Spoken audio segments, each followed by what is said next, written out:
Hi there, I'm Chris Kilby, a pastor in a pergola, and here is today's bite-sized Bible from 1 Timothy chapter 6, verses 6 to 10. And I want to talk to you today about contentment. Contentment. Let's read what Paul writes to his spiritual son Timothy about contentment in these verses. He says this, "But godliness with contentment is great gain, for we brought nothing into the world, and we can take nothing out of it. But if we have food and clothing, we will be content with that."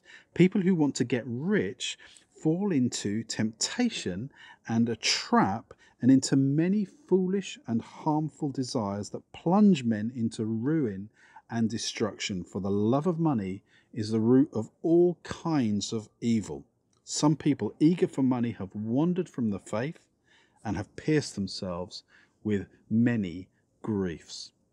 So, truth is, we all want to be happy. We all want to be content. But Paul is pointing out here that money isn't the route to contentment. We all want to be happy.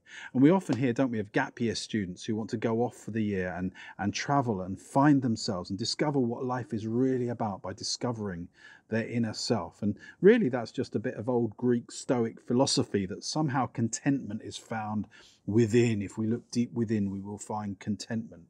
But Paul points to a different place for our contentment. And this is the place where he says he discovered the secret of contentment. So if you want to be happy, here's a great pointer for you. Don't look to money or travel, or don't look to your inner self. Look to God. Because Paul said the only place where we're fully satisfied is in God. As John Stott, the author and preacher, says, he says it's not a self-sufficiency, but a Christ sufficiency. So Paul points to some principles here for how we can be content. And the first one is this: if you've got what you need, you've got enough.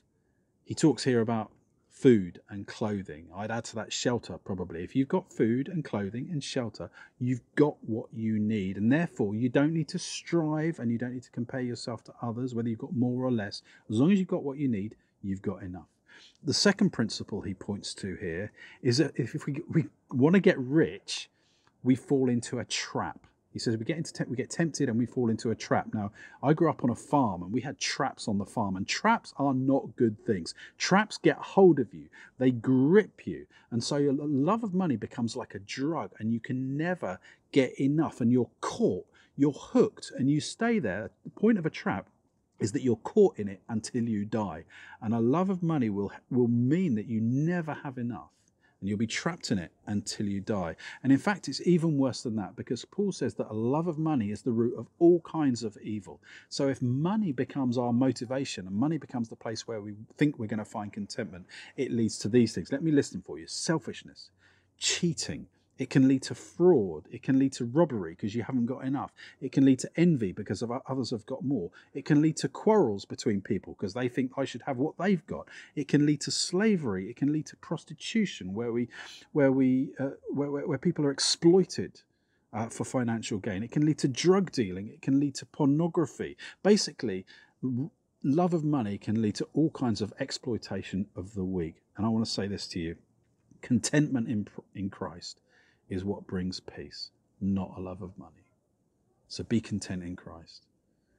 So my name's Chris Kilby, a pastor in a pergola, and that was today's bite-sized Bible from 1 Timothy chapter 6, verses 6 to 10. And I shall see you next time.